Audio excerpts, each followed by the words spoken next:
Students, welcome back. Standard 9th subject geometry. विद्यार्थियों, पिछले video में आपने प्रकरण 2 समांतर रेखाएं इस पाठ के प्रकीर्ण प्रसंग्रह 2 का दूसरा प्रश्न का हल आपने देखा। अब हम तीसरे क्वेश्चन को देखते हैं कि तीसरा क्वेश्चन क्या दिया हुआ है और उसे किस प्रकार से हल करना है। तो देखिए, क्वेश्चन है, सिद्ध कीजिए कि कोई रेखा किसी एक प्रतल की दो समांतर रेखाओं में से एक रेखा पर लंब हो तो वह रेखा दूसरी रेखा पर भी लंब होती है। सवाल को जब भी शाब्दिक प्रश्न आपको दिखें तो आपको सवाल को कम से कम 2 बार पढ़ना है। सिद्ध कीजिए कि कोई रेखा किसी एक प्रतल की दो समांतर रेखाओं में से, तो देखिए ये हो गई कोई रेखा। कोई रेखा एक ही प्रतल मतलब मैंने आपको पहले ही बताया हुआ है कि 4 भुजा से बनी हुई जो जगह होगी उसको यहाँ पर प्रतल कहा गया है।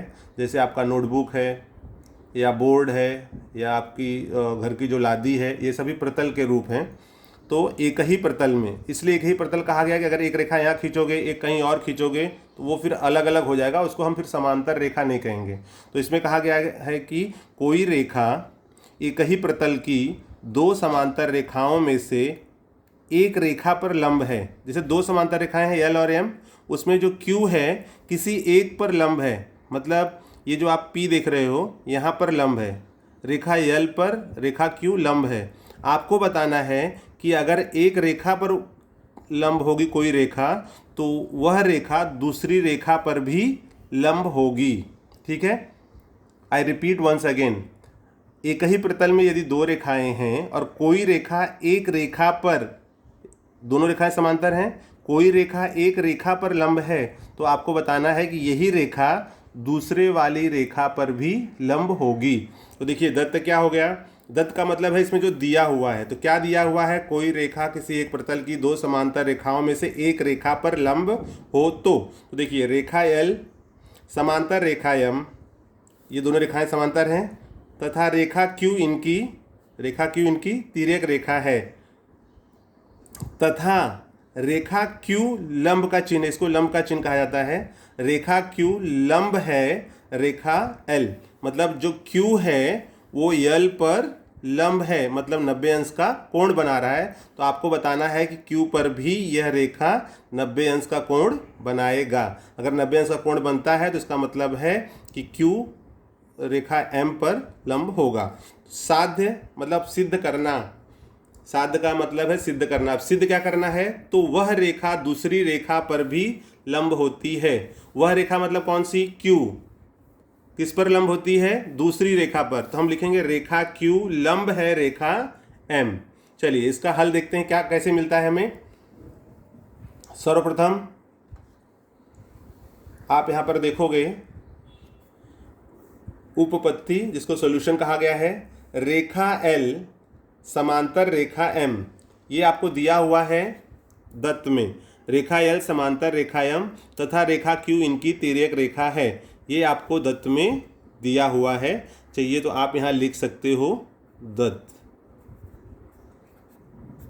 ठीक है, अब अगर ये रेखा L समांतर रेखा M, Q इनकी तिर्यक रेखा है, और आपको अगर आकृति में आप देखोगे तो देखिए यहाँ पर आकृति में कोण EPB, कोण EPB कहा गया है, कोण EPB। तो यहाँ पर आप B ले लोगे।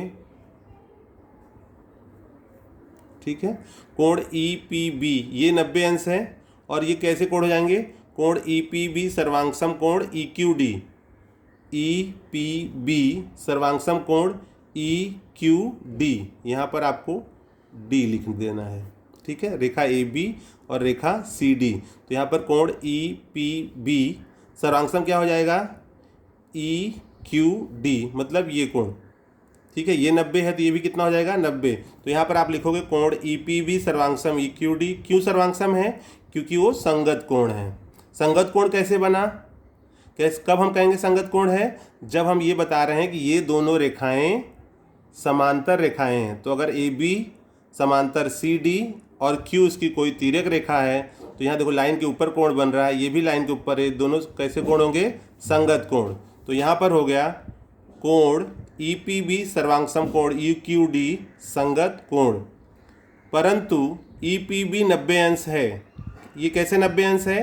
क्योंकि आपको दिया हुआ है कि Q लंब है L पर, लंब है मतलब वहाँ पर 90 अंश का कोण बन रहा है। तो EPB 90 अंश है, ये दत्त में दिया हुआ है। क्योंकि यहाँ पे देखो, यहाँ भी लिखा है एक रेखा पर लंब हो तो EPB 90 अंश है, ये दत्त में दिया है। इसलिए चूंकि ये दोनों कोण सर्वांग हैं, एक 90 है तो दूसरा भी 90 होगा, इसलिए EQD बराबर हो गया 90 अंश कथन 1 तथा 2 से।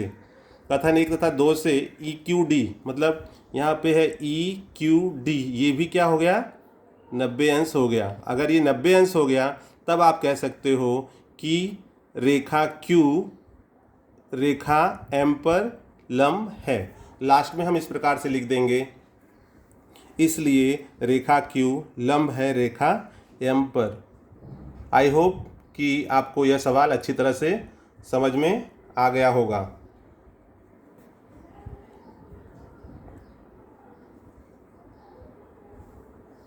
तो इस प्रकार से आप प्रश्न को पढ़िए, एक या दो बार, कम से कम 2 बार आपको प्रश्न को पढ़ना है।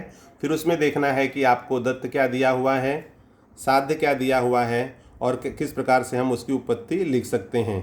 तो भूमिति की जब भी प्रश्न आप देखते हो ज्योमेट्री के, उसको आपको ध्यानपूर्वक पहले सवाल को पढ़ना है, समझना है, और उसके बाद में उसकी जो उत्पत्ति और जो दत्त साध्य ये आपको लिखना होता है। तो इस प्रकार से आपको इस वीडियो के माध्यम से आपको यह सवाल समझ में आ गया होगा।